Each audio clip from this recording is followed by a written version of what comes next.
You are listening to the Park Flyer Podcast, where we discuss our RC adventures. If you're new to park flying, then thanks for joining us. And if you're already a pro, then welcome back.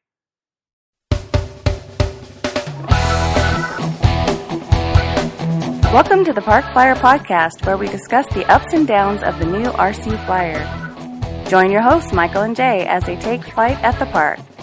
Now on with the show.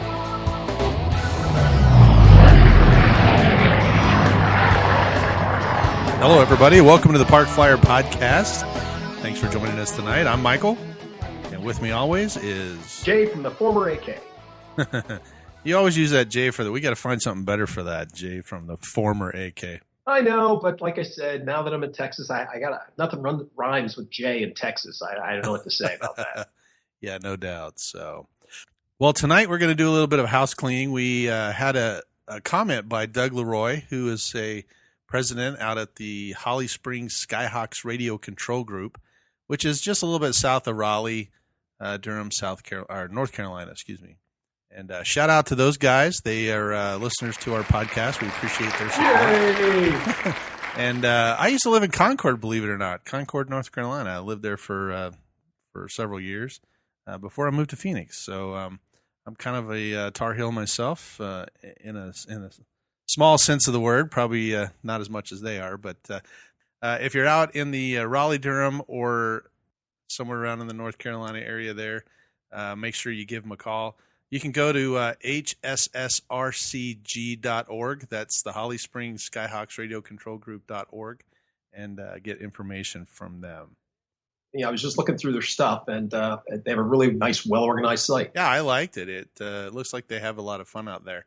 Maybe if we ever get that direction, we'll have to go out there and fly with them.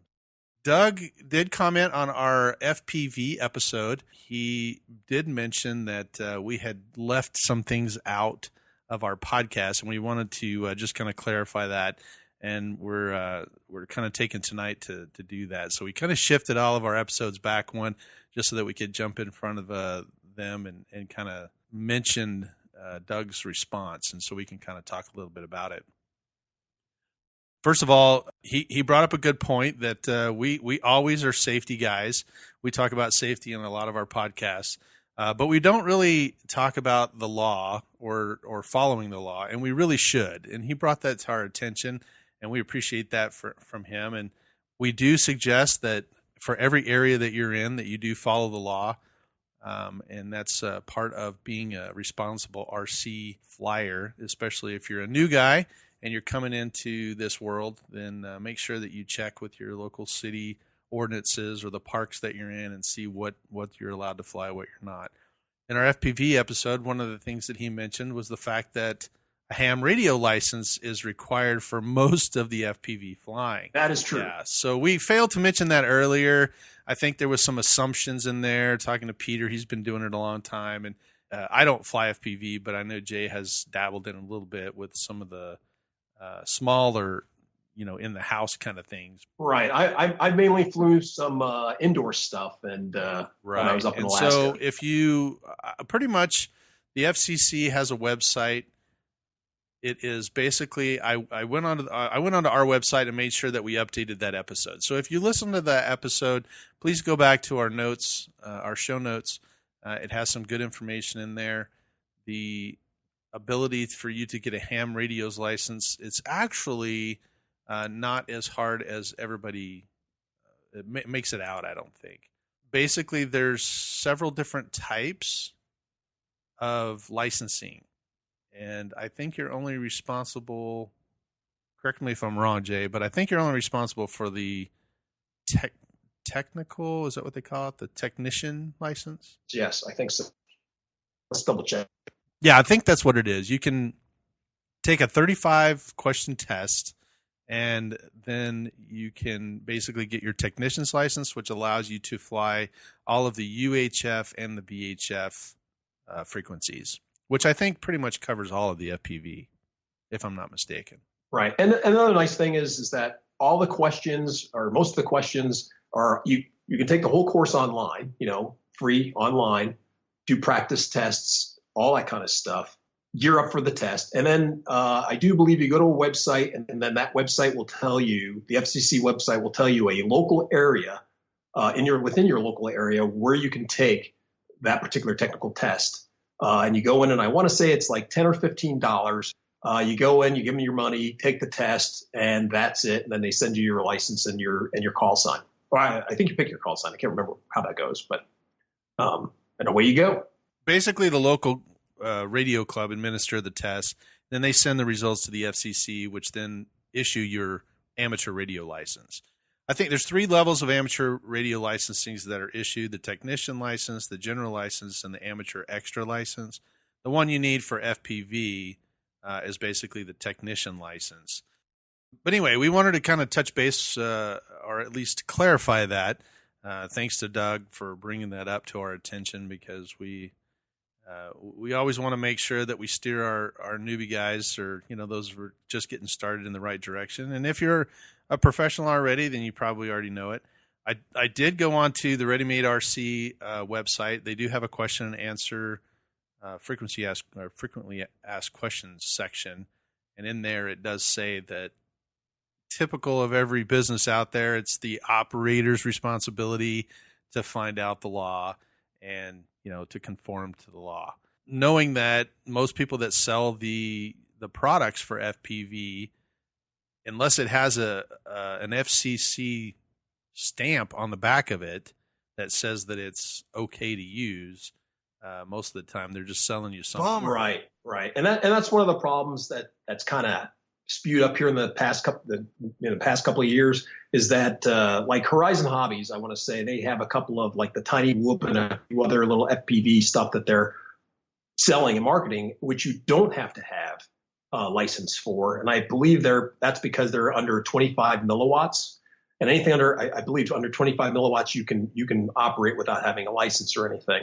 And the problem is that when people buy stuff, say from China or just any place they see on the net, they get back a receiver that puts out, say, 200 to 600 milliwatts. And so that starts being a problem, because, well, now you're half an amp, of power. You're starting to push out, and that can cause problems. Now, because we've kind of switched to HD TV and some other stuff, I guess it's not as much of a problem as it used to be, but you're still putting out way more power than you're supposed to have without having a license. And that's where the problems, tend to generate from. Well, the FCC requires the FPV pilots that are going to operate, they have to make sure that they have the knowledge and training necessary to operate the FPV system safely. And it's the same kind of logic behind the U.S. government giving you a driver's license. Basically, you can drive without a license. People do it all the time, but you're not supposed to. It's not the law. Yeah, I've been hit by most of those people. So just that, be responsible. It is the operator's responsibility to follow the law. We didn't want to suggest anything other than that. So once again, Doug, thanks for bringing that to our attention. I think if you own a DJI Phantom or a Mavic or something like that, there are exceptions because they're not using FPV goggles. They're using a screen. Somehow it's FCC compliant, I think, according to their website. But once you start putting the goggles on and trying to use those frequencies, I don't think it has anything to do with the milliwatts. I think it's just the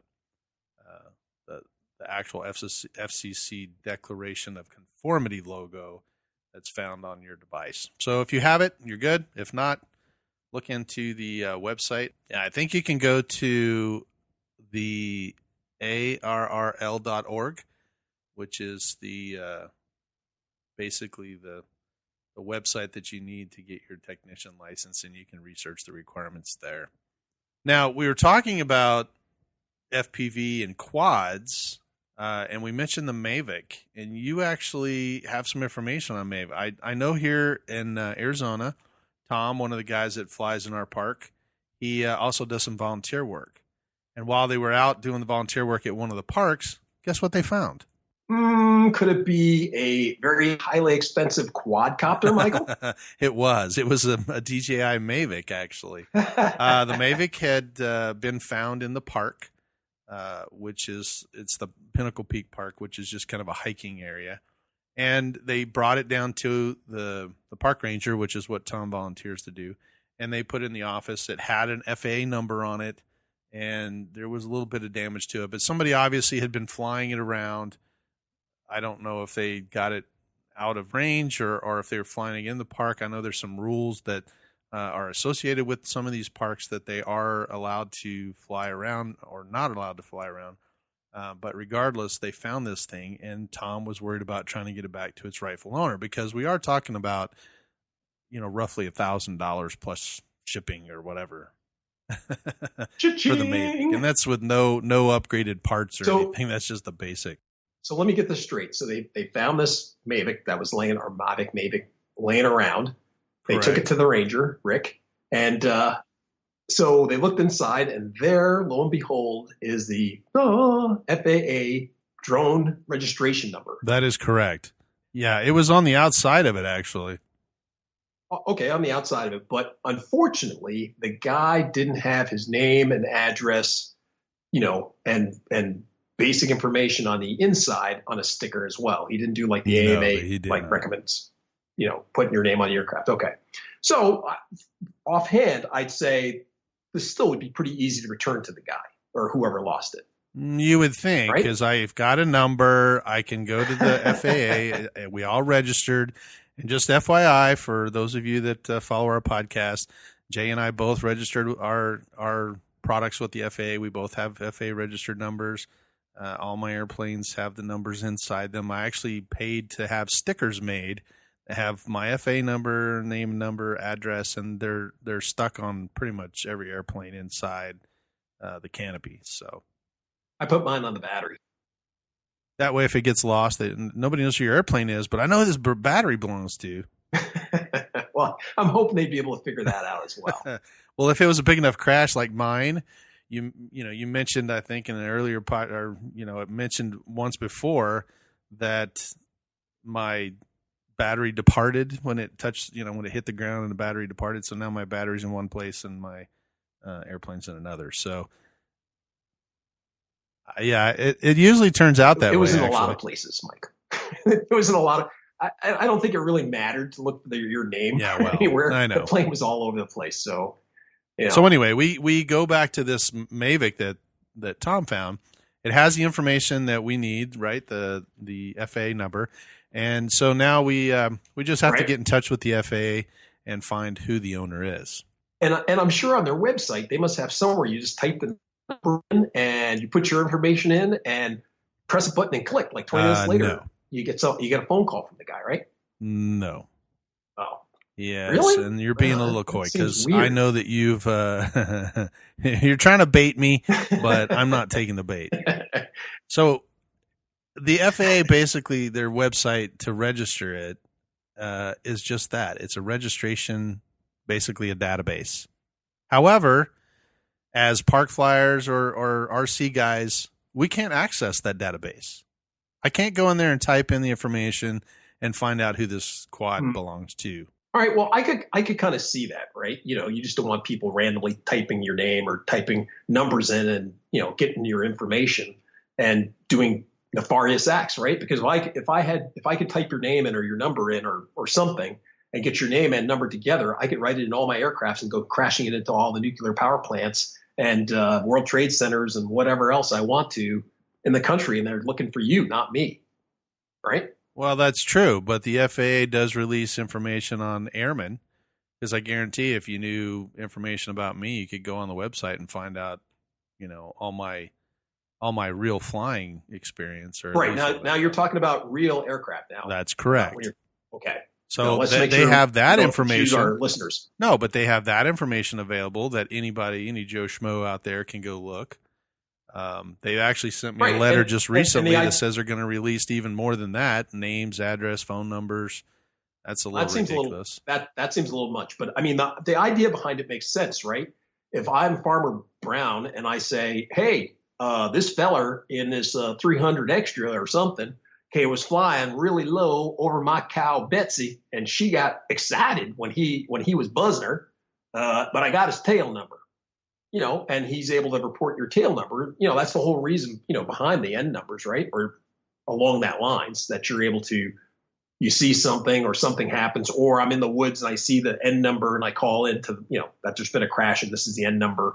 We can figure out who you are. Yeah, I don't know. I don't know if it has any. I don't know if it has anything to do with the identification of who owns the airplane for reporting purposes, but I do know that the FAA requires you to register it, and that's the number that they give you to use because we use that number over the radio as identification for the radio. As identification, exactly. But not necessarily for Farmer Joe. His cow got All right. Well, remember, I'm a former Air Force guy, so that's usually when we were getting calls.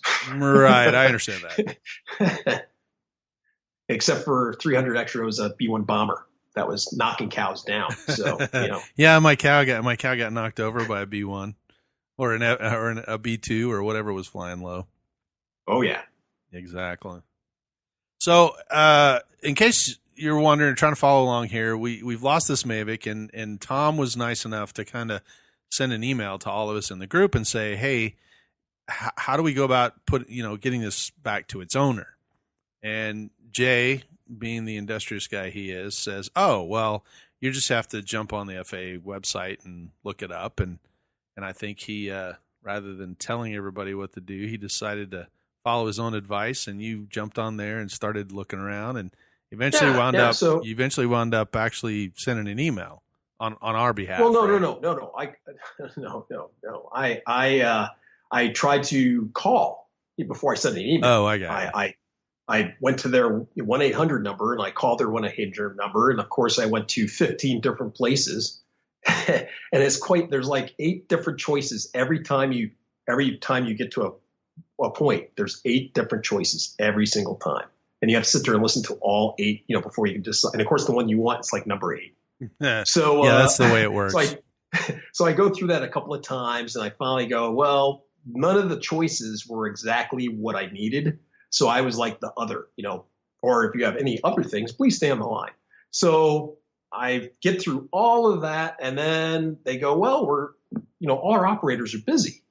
So you're going to have to leave a message for us.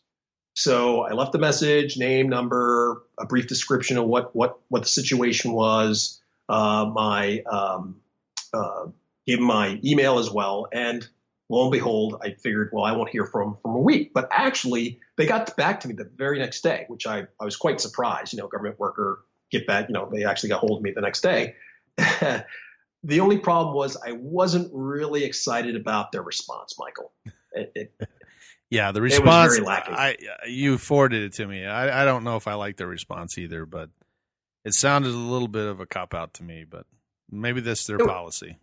It didn't kind of sound like it was a cop out, and basically folks, what they said to us was, oh, you found a drone somewhere. Oh, that's terrible. We're glad that you contacted us. Go to the nearest police station and let them know. And that was it. Yeah. That was their advice. And when I called them up, not only did I give them details of what was lost, I gave them the registration number. Right. I gave them registration number and I gave my information so that if they wanted to contact the guy, he could contact me, if he wanted to, and I could give him information about his quadcopter.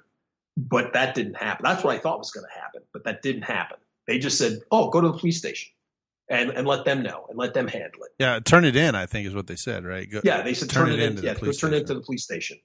Which I'm not real sure what the police are going to do about it because – well, they don't have this. They have the same information we do, right? I mean, do they have do they have special permission to go to the FAA and actually ask them, and the FAA will go, oh, well, here's the perpetrator? No.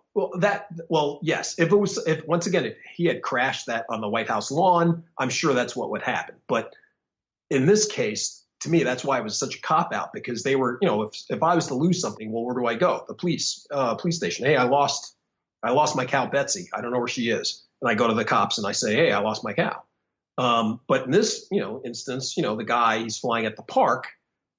more than likely he's not going to go to the police and say, hey, I lost my, he might go there and say, hey, I was flying over this place. I lost my quadcopter. If anybody turns it in, can you contact me? He's probably thinking the same thing. Well, at least if somebody finds it, I have my registration number in there. I'm almost certain he is. Because I would be. I'd be like, ooh, well, that really sucks that I lost it. But, at least I got my information or at least my registration number in there. They'll get hold of me if they find it. Hopefully, if they're honest, they contact the FAA, they'll get hold of me. Yeah, but once again, if we're talking about the law, the FAA registration requirement says you need to have your name, address, and phone number in there, as well as your FAA number. Are you sure about that? I'd have to go back and reread that. I don't think it says that. I think, of course, once again, that's what we do because that's what the AMA has stressed. But I don't think it says as a rule you have to have your name, number, your information in there. I think the only thing you're required to have in there is your registration number. That's it. And that's exactly what that guy had in there. Yeah, you know what? Now that you mentioned that, it may be an AMA. I get the two confused. All I know is I put them both in there because I was reading the law and the AMA part, and I try to do both. So I have literally, like I said, little stickers that have the AMA or have my FAA registration number and then all my information. Your AMA number and your info. And now that you mention it, I think that did come from the AMA that said that this is a good workaround, to have it in there and put it in your airplane. So, yeah, I can't remember whatever the sticker site was. It was one of those business card sites, I think, that does stickers as well. Yeah. And I did a bunch of stickers. They're just little like something you put on a return envelope, the little envelope. Yeah. So I just made those and just stuck them in everything all over the place. They don't stick to foam as well as they do balsa wood, but they still stick. So, and I have them there. I guess as you were saying, maybe just putting them on my battery is not exactly the best. So it should do like when you have when you have military tags, your dog tags. Put one on your boot, you put one on your one of your jacket, right? In case you get separated. In case you get separated, there's at least there's a couple of them in there. If your leg gets separated from the rest of your body, you still exactly. Know, hey, we know whose leg this is. That's terrible. It's awful. It is terrible. Morbid guy, you. I know it is morbid. So. Hey, well, Mike, I gotta apologize to our listeners real quick. I think in our last podcast or two, I might sound like I'm a little in a hall. Maybe, in an echo chamber. I mean, echoing. Yeah, the last podcast I think that we did, it was kind of echoey. Yeah. Well, like I said, I have moved from my last house, which had a little studio type thing in there, and I don't quite have one in this new house. So until then, you're going to have to listen to me in the Hall of Justice until I get back there. Yeah, so we got to do something about we got to do something about your studio because studios shouldn't have marble floors. Yeah. Is it bad? I don't think so. I think so. Echo. That and you're in the great room, so you got to move. The great room. Isn't there a closet or somewhere you can go and make it sound more studio-ish? So. Believe it or not, there's very few closets in this house. Yeah, no doubt. It's crazy. Well, we appreciate you taking the time out of your busy schedule trying to get your studio set up to come talk to us. No problem, guys. Yeah. No problem. So, well, so what else we got, Mike? While we're mentioning names, I got a response from Scott Berryman. He's a friend of mine from Boulder, Colorado. He listens to our podcast as well. We'd like to give a shout out to him. He called me the other day and kind of cursing our name because he said that he flies RC, but he doesn't fly it as much as he should. And listening to the podcast, we kind of gave him what do you call it? We inspired him, I guess, to get. We inspired somebody. Oh, I love that. We did. What did we inspire him to do? We inspired him. Is he going to help the poor children in a foreign country learn how to fly RC, or is he going to donate money to an orphanage for RC gear? Or to the podcast? No, I don't think he's doing any of that. Actually, I think he told me he was looking at jumping back into the iMac world and doing some. Whoa. What? We inspired him, not just to fly RC in his backyard. I could go. I could probably believe that one. Flying something in his backyard. Or with the kids. Right. You and I inspired him to go back into the iMac world. Well, he's competitive, so I think that's a good competition, and he has some iMac airplanes. So dang, we are good. I don't know what to say about that. I mean, we're gonna start doing a podcast and talking to my wife. We talk her into some stuff we can inspire. Yes, that's awesome. Well, maybe we didn't inspire him, but who knows? But Scott, we wish you the best of luck. Yeah, Scott, we wish you the best of luck in the iMac competitions if that's what you decide to do. We appreciate your patronage and listening to us, and hope that we bring a smile to your face. And maybe one of these days I can get out to Boulder and call for him. When he's doing the contest. Yeah. We're just gonna have to have him on then. Yeah, we'll have to give him a call and see how that works. So yeah, Scott, when you do your iMac contest, give us a call. We'll put you on the podcast and see how you did. Well, Jay, now that we got the house cleaning out of the way, kind of talked about some of those items. If there's anything that our listeners are concerned about, please make sure you give us a comment on our website, or you can email us at parkflyerpodcast@gmail.com. Love to hear from you. And, let us know, good or bad. Yeah, absolutely. We're always looking for ways to improve it, our podcast. And if there's anything we're leaving out, such as our comments on the FPV correction, please let us know. We'd love to hear from you. I was asked, actually, we had a guy at the field, and I got asked about dual rates and Expo. You don't need them. Well, it's funny because exactly. That was easy. Actually, believe it or not, the last time I went and flew, I was flying the wing, and I don't fly the wing with any Expo, or I fly it with dual rates, but I don't fly with any Expo. Because you like danger. That's why. And believe it or not, I let Larry fly it. and that was the first thing Larry said was, wow, you don't have any Expo in this thing. So tonight I thought we would take some time and talk about dual rate settings, how to properly program your radio, and then what Expo does as well. Do you use either one of those? I use all the above. Of them. But it took all of the above. But it took me a little while to just fully understand what they were and how to properly use them. So let's start with the servo, okay? And the servo is set up to where the little arm moves 50% or 100% one way and 100% the other way. So let's say if the servo arm is set up and it's going to move 100% to the right, 100% to the left. And that is the throw. And if at 100%, when it goes all the way out to its maximum stop, you're getting the maximum amount of torque for that servo. Okay. And so normally out of the box, the setting for the servo is typically 100%. So what happens is that when you hook the servo in, when you move your stick out of the center, one way or the other, either left or to the right, then the servo is linear. It goes from the center all the way to the left to the stop on the stick, and now you're at 100% of your throw. So if I'm moving left, it's 100%. If I'm moving right, it's 100%. Now, the dual rate portion of it, if I go into the radio setting, and it's usually under your servos, and you go to the dual rates, then what I can do is... And that's correct. DR. It's DR. You see something that says DR. Yeah, mine actually says dual rates, but a lot of times on some of the small radios, they'll say DR. And so they'll give you a percentage, and that percentage starts at 100, and you can back it down. So what I would suggest doing is finding a switch that's close to your fingers. If you fly with your thumb and your forefinger, then your middle finger, ring finger, and pinky fingers are all kind of at the top of the radio, and they have access to switches that are on the top. So I would pick one of those switches.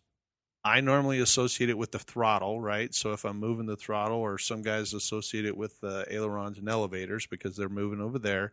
So one of those switches on the top corner of your radio, you're going to want to set to a dual rate.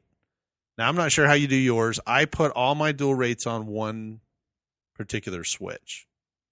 Now, I know some guys will actually separate their ailerons and their rudder and their elevator into 3 separate switches, but I have other stuff going on, and I can fly with none. Yeah, I would say that it depends.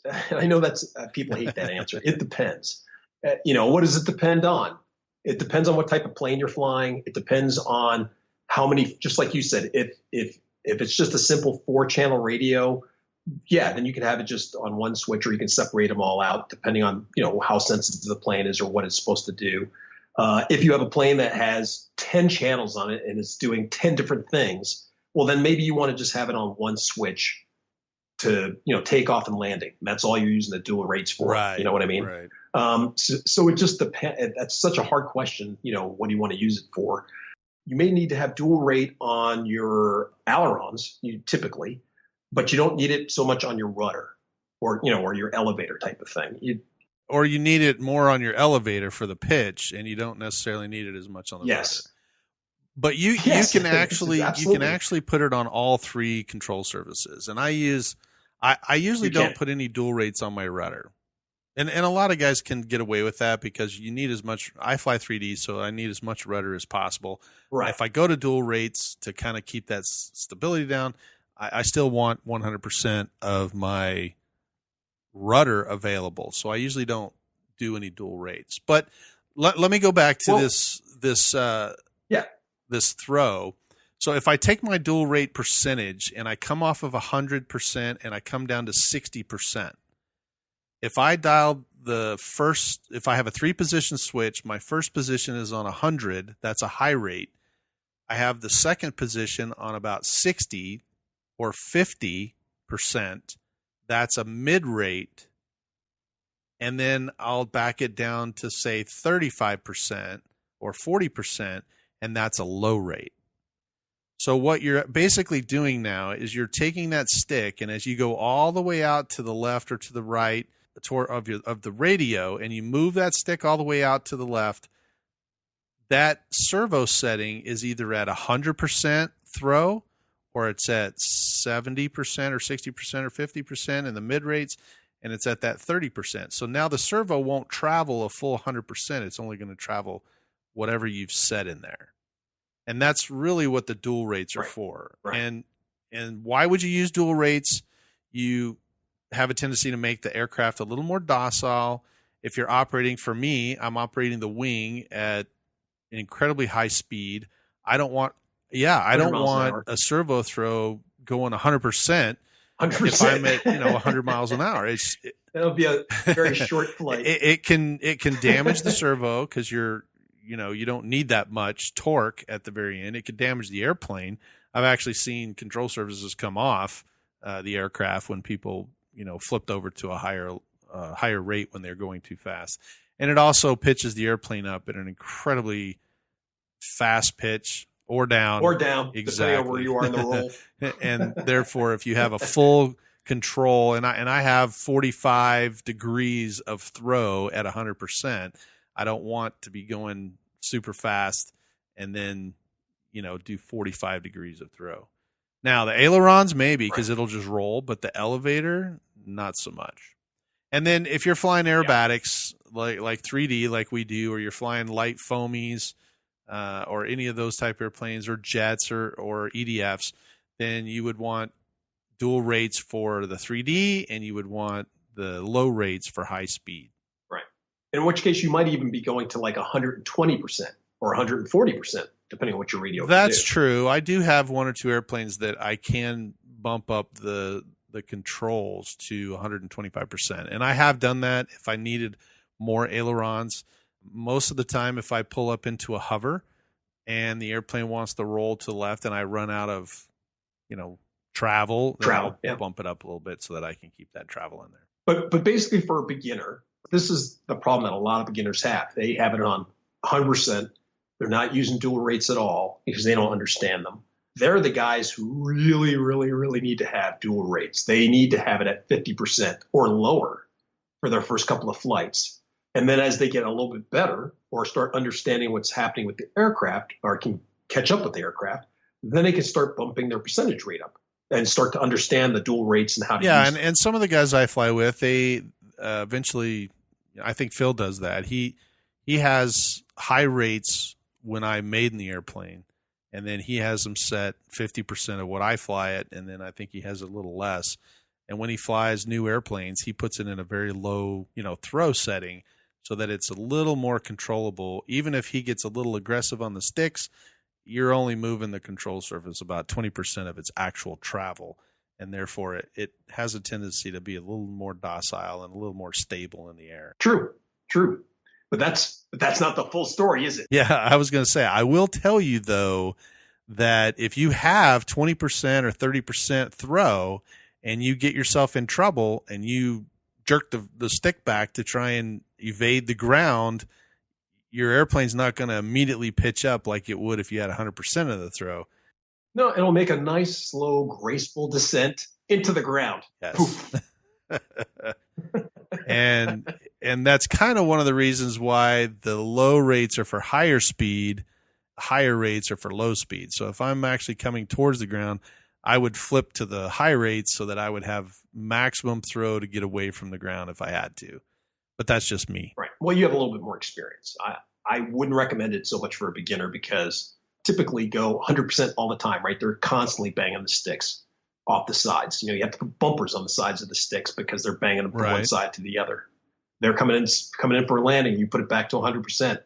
Bad news, at least from my experience for some guys. But so once again, I assign all mine to the same switch, the one switch, and I can change from a high rate to a low rate so that my low rates are two, the elevator and ailerons. I do have one or two airplanes that have a much faster roll rates that I have assigned for two different switches. So one is the elevator, one is the ailerons. Once again, it's more for a 3D type flying when I'm in a hover or when I'm inverted or doing something. Then I need either a slower roll rate or a faster roll rate. Some guys that do rolling circles, they need more elevator than aileron or vice versa. So they, you can change it from one to the other. But normally, in my instance, I usually fly 100% or better, and then I have it all on one switch. Do you do the same thing, or you have it on two different switches? Well, because I don't typically fly 3D planes as much as you do. And so I fly, as you know, I like flying just a wide variety of planes. Depending on the type of plane that I'm flying, I may have several planes where everything is individually. I'll have like 3 switches to control the rudder, the elevator, and the ailerons. It does get a little confusing, but the reason why I do that, like you said, I normally have 100% on my rudder. The only reason why I have a dual rate on my rudder is because I have no steering. On a plane, I'll have a jet or something that has no steering. Of course, when you're on the ground, I need 100%. Maybe when I'm in the air or cruising around at 100 miles an hour, I don't need that. So I turn it down to a lower rate. So I definitely have a switch that I flick for that, for changing the rate on that. But mostly, I normally keep it on the aileron. I have a little bit more experience than most. So I pretty much have it on just one switch, and it's just for the aileron for the most part, on most of my aircraft. So you fly a no dual rate on the elevator? No, not often. No. Even on your wings? The wing, I think I have it on both. Since, it's a little different because the wing is Elevon. Basically, it's the two combined. So I have it on both of those. So I do have it on both. So for that. So once again, if you're flying fast, you need a little less elevator, probably a little more rudder. I mean, not rudder, but ailerons. If you're flying fast, you need less elevator and maybe more ailerons. It just depends. It just depends, I think. Well, here's the thing, folks. You can go out and you can try it. And this is one of those things that a lot of beginners, they just don't know about it, so they don't try it. So just go out, put it down to 50% on everything and just try to fly the plane, see how you like it. And then you can bump it up or take it down less. You know that now you have something else you can try that helps you keep control and not get you out of control. A guy who really got me into another thing that helps out beginners, and I never really thought of it for something for a beginner. Expo is definitely a tool that beginners should use. Do you agree? Yes. Or do you really think it's something No. I think that Expo is one of those things. Once again, depending on my airplane, I may or may not have any Expo. I do have airplanes that have no dual rates, no Expo. And honestly, I learned to Sure. fly with no Expo, so my stick. Back in the primitive days, we just had a stick and a rock.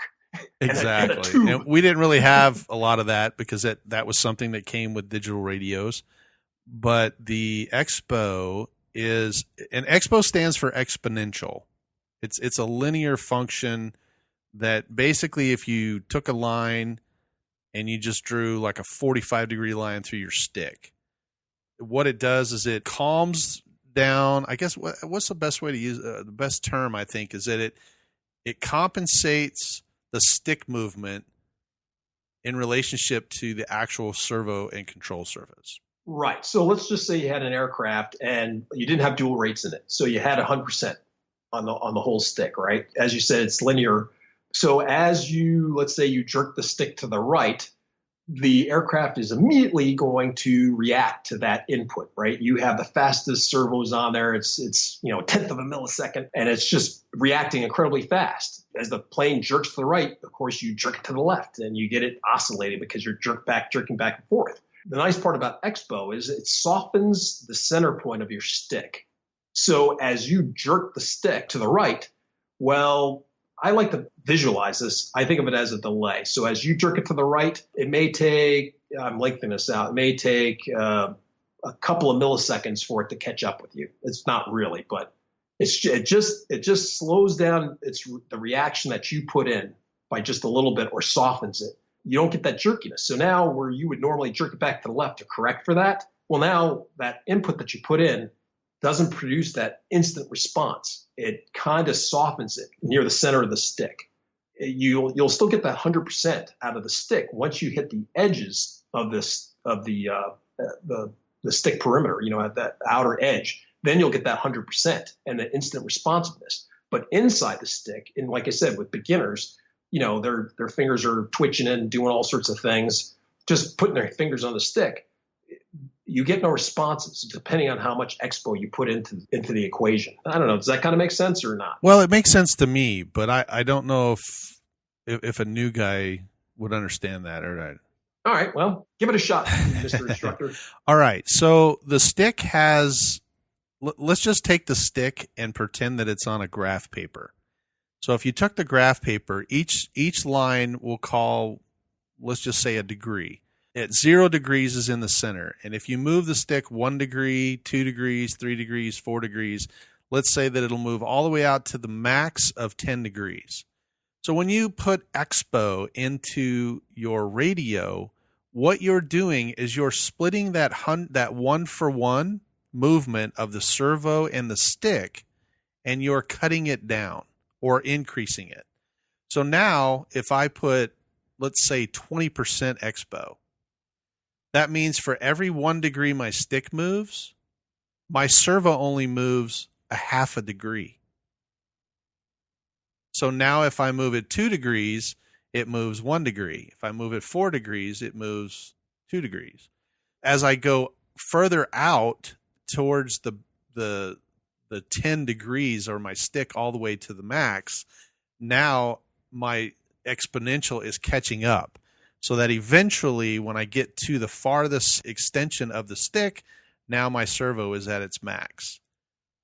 So if the max was at 100%, and you're getting 1-to-1, it will be 1-to-1. Right. So it eventually it will match as I get further out, depending on what that percentage is.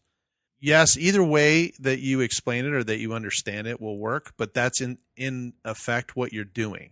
So that way, if you're flying something that's very sensitive, like a quadcopter or a helicopter, and you put these dual rates where you're not moving the control surface 100%, you're only moving it 50%, and then you put Expo in there to basically move the servo a half a degree to your 1 degree, then now you can control very sensitive movements inside this stick movement in this little sacred circle, so to speak, just in the middle. So you could literally move the controls and you're cutting down how much that servo moves in relationship to your stick. Now you can change that to be opposite. I've actually flown that way before once, and now for for every 1 degree, for every 1 degree that your stick moves, your servo moves 2 or 3 degrees. So now it becomes this incredibly sensitive, stick movement where you're flying around like, whoa, this thing is, and that's usually in the negative. When you're doing negative expo, you're going the opposite direction. But when you're doing positive expo, you're moving that stick movement so that I agree that it feels like it softens the center of the stick, because if you move the center of the stick around, then you're not going to get as much response because your servo is only moving at half the percentage of your stick. Right. Now, you mentioned earlier that if you're new, you have a tendency to be more aggressive on the sticks. Therefore, or be a twanger like I am. That's right. When you twang, which drives me nuts. But if you move your stick, what we're trying to get you to do is to move your stick in a more precise way, as opposed to just jamming it to the left or to the right or up or down.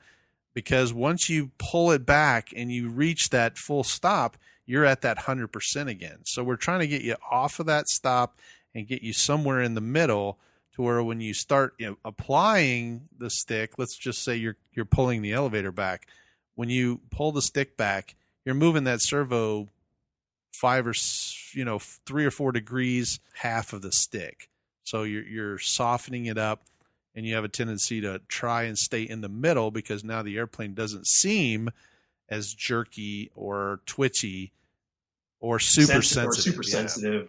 Yeah, exactly. Now, once you get out to that farthest stick movement, it will seem twitchy and sensitive again, because now you're at the full range of controls. But if you can move back in, the airplane will fly, or it will seem to you to fly a little more smoothly. Some of the 3D guys put a lot of expo. If you're hovering, I know guys that put 65, 70, 80% expo on a 50% rate, because you have a big airplane. You don't want to pull that stick back and have that airplane start moving around a lot. You want to be able to move your stick just ever so slightly and barely have those servos change, because all of that motion is in the vertical plane, and you don't want that's kind of a play on words, right? Vertical plane. It's in the vertical vector, yeah. I guess I should say, and you don't want that to be moving left and right, up and down with such sensitivity. I want to kind of take some of that sensitivity out. So hopefully that makes sense. Yeah, now of course that makes a lot more sense. A good example, of course, are our wings. Our tough wings is an example of an aircraft, or an immediate jet is an example of something that really benefits from having expo. The what? Right? The turbine jet, you mean? Oh, no, yeah, any EDF. Yes, EDF. Any EDF would be good to have a little bit of expo in there, just because it's a sensitive airplane. It flies fast, and therefore you don't want to be moving your stick and having the control surfaces move at the same rate as your stick. You want to be able to modulate that, or have it more exponentially aggressive towards the edge. Have you ever flown and sneezed like a jet or EDF or the wing? And I usually let go of the sticks if I sneeze. Oh, I never thought to do that.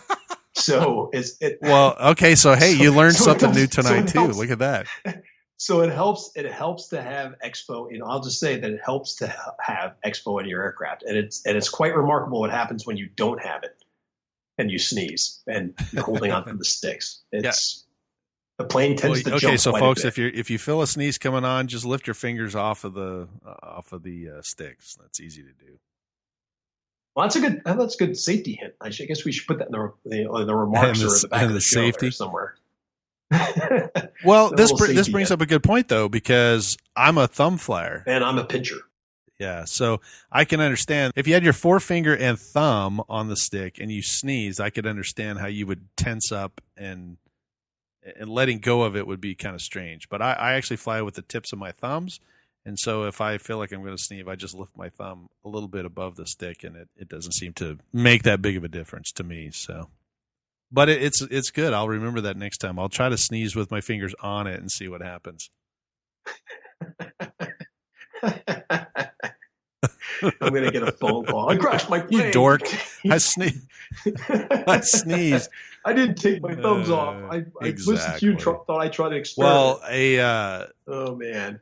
Make sure that you look at your radios, and then you can actually, believe it or not, depending on the type of radios. And we're Spectrum users. So on my Spectrum airplane, I can actually put Expo and dual rates in the same screen. So I can actually do a higher Expo on the 70% and a lower Expo on the 100%. So I can actually mix them. Yeah. Yeah. So that's right. It makes for a more controllable feel, I think is the best way to describe it. It feels more controllable. Right.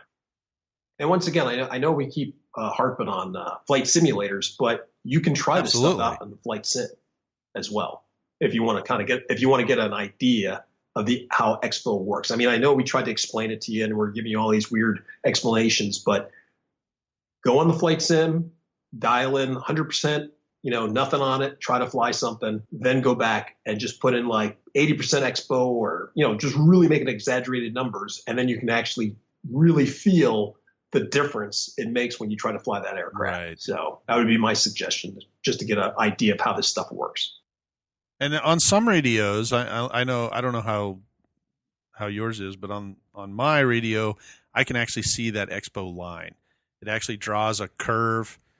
Some of these radios will actually have a graph on the screen. They'll actually have a line, and as you dial in the Expo, you can actually see the line change. And now you'll know as you move your stick, you'll watch the stick go up that line. So you can make the line straight, or you can kind of curve it, or make it a curve. There's some mathematical formulas out there that you're welcome to go look.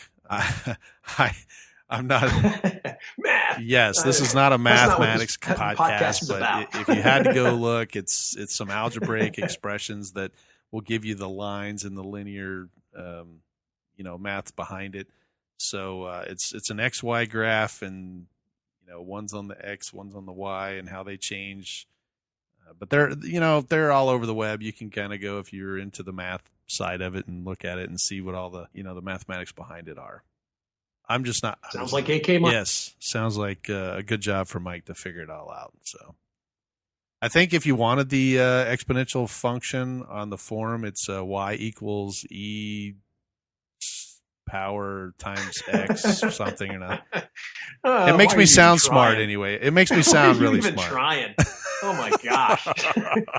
Come on. I went to the same college you did. I know, right? Come on. Oh my gosh. And my degree, I actually went into my degree because it didn't have any math, and I didn't realize that they only disguised the math classes as something else. I mean, it still had trig and all that other crap in it. But, you're killing. I'm crying over They just here. called it Aviation 101, and I thought, woo! And I sat down. The lady's like, "Here's your book. It's geometry. This is Aviation 101." Yeah, you still got to know this stuff. But, exactly. Well, that's too funny. Well, anything to do to make you laugh there, Brad. Oh, thank you very much, my friend. Yeah. Well, hopefully it makes our listeners laugh too. So, hey, so you got anything coming up for the next week or two? I don't. I'm actually working, unfortunately. I think I have some stuff coming up. But yes, the dreaded work. Hey, so got to pay for my hobbies. Well, that's true. That's our addiction. So, sickness. Can you give us a countdown for your new toy? Yes, actually, it is late May. Ooh. So that's about the last update that they said. There hasn't been any other updates from the motion guys, but we were talking about it out at the field. Larry actually came by to fly and was all depressed that he didn't get to see the maiden of my glider that we talked about last podcast.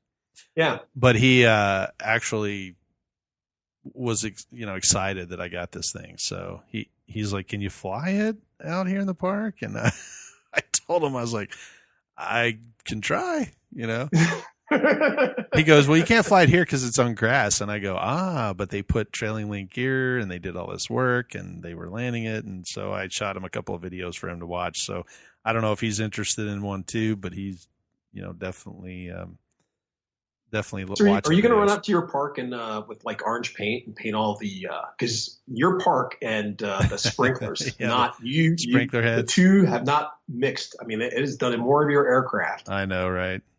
So, so I actually lucked out because during the winter time, you ripped them all out. No, down there, ripped them out? Yeah, exactly. I just dug them all up. No, the city actually came out during one of our Tuesday fly-ins, and they were going to, they put that little rotisserie thing in it. What do you call that when they plug it? Isn't that what they call the grass? We don't have, I don't have grass up here, but so anyway, they put this big, huge thing, this rotisserie thing. It's this big drum. It's not rich. Chickens on them? No, it doesn't have chickens on it, but it's a big drum and it's got the spikes and they aerate the lawn. And so, to make a long story short, they had to mark all of the sprinkler heads with flags so that they didn't run over them. When we went up there, I was like, oh my gosh, this is exactly what I needed to know, because now I can stand, I can look down the park and I know they're all in a row. So nice. It allows me where I was taking off at kind of an angle. Now I know that if I take off going straight, away from me, there's like it looks like a bowling alley. There's right where I stand. If I just took off straight down that alley, I won't hit any sprinkler heads. Or if I walk out to the first sprinkler head and go left to right, now I know I'm standing on the line. So that was actually advantageous for me, and it was good that I was there during the aeration season earlier in the year, so that I could see where all the sprinkler heads were. So I haven't had any sprinkler head accidents in quite some time. Well, thank goodness. Mainly because now I kind of know where they are. There was much rejoicing. Yay! Yes, and less fixing. So. Well, I hope that tonight's episode helped you understand a little bit about Expo and a little bit about dual rates, why you need them, what you should do with them. If you're new to park flying, then definitely test them out. I think you'll be excited to feel the difference in your radio and in the way you're flying. If you're flying a fast mover, then definitely dial the rates down and see if it helps you out and makes the airplane feel a little more controllable. Absolutely. Yeah. Well, you got any excited thing coming up or anything on my end? Nothing much. I'm still getting used to the area. I'm looking around for some swap meets. I'm hoping they have something for this time of the year. Everybody's getting their gear out, so I'm hoping a swap meet might show up so I can look and see what everybody has and get more junk from my house. Nothing wrong with that. So nothing wrong with that, and I can trade my stuff for their stuff. Yeah, it's just the way you know how it is with us. I do with us modelers. Well, if any of our listeners are out in the Austin, San Antonio, New Brunswick areas, definitely reach out to us and let us know when your next swap meet is. So Park Flyer Podcast host Jay can come over there and buy some of your stuff. He's really good at buying stuff that needs fixing. I don't know why, but because I get a glue endorsement. Yes, I do believe you have a glue endorsement. So, speaking of glue, I found a new product by Gorilla Glue. Uh-oh. Now, Gorilla Glue has, I'm really excited about Gorilla Glue, and I think way back in our glue episode in season 1 we talked about it, but I really, really like the Gorilla Glue, and I was kind of roaming around the store a couple of days ago, and I saw that they now have a contact cement by Gorilla Glue. Like a CA type? It's not a CA glue. It's more like yours. Quick Grab. Like your Quick Grab. Like your Quick Grab. But it's by Gorilla Glue, and you'd be surprised at what you can use it on. You use it on rubber, paper, wood, metals. And did you get any? I did. I did. I haven't used it yet. It's still in the package right here, but now I got to run around the house. I know what we're talking about next time. More glue episodes. Well, for the first 5 minutes. Yeah, sure. Well, but anyway, so I'll let you know how that goes. But I did find the new product. It comes in a little tube, and I'm excited to see when I go into my build room how it works. I'm sure there's a couple of things I need to glue, and there's definitely a couple of things you need to glue.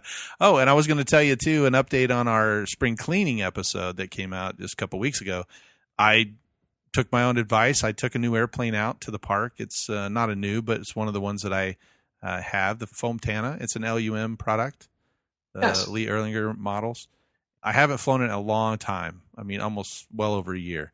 So anyway, it's a Depron airplane. It's, a nice little park flyer, and it was sitting over in the corner, and I thought, I should get that out and go fly with the guys. So I grabbed that and the wing and a couple other things. of course, I took our own advice. I hadn't flown in a while, so I realized that the prop was on good. But as I did my pre-flight, I noticed that some of the Blenderm tape that used on the hinges had come loose, so I replaced that. And then I noticed, for some reason, the servo screws that screw the servo arm into the servo were loose. So I wound up tightening all of them. Wow. Yeah, I don't know how they backed out, but they were loose. Maybe it was the last time I was working on it, I probably took one off or just put them in there, because I normally on those type of airplanes, I don't have a servo screw in them. Well, and we've talked about this before, but the reason I didn't have it in there is because on that particular airplane, that was my hover trainer, and when it hit the ground, it was better for the servo arm to pop off. And so I didn't put these screws in there, because then the control surface popped off, not the servo head, servo arm. Right. So you're saving you from not stripping the servos. Exactly. Gotcha. But now I think, that was, this thing has been with me for probably 8 years. I think at some point I probably put the screws back in there and just never tightened them down. So they were loose, and I was able to tighten them back. So folks, once again, if you're digging something out, make sure you do the pre-flight. And those are some of the things that I found from our spring cleaning episode talking about a new airplane. Well, sounds great, Mike. I'm looking forward to our next podcast, as always. Yeah, absolutely. So from here in the Arizona studio and down in the Texas studio, we appreciate listening to the Park Flyer podcast, and we'll see you again. All right. We'll see you next time. All right. Have a good night. You have been listening to the Park Flyer podcast. Thank you for joining us, and we look forward to your next visit. Please give our show a star rating and review, and feel free to email us your questions, topics, or suggestions to parkflyerpodcast@gmail.com.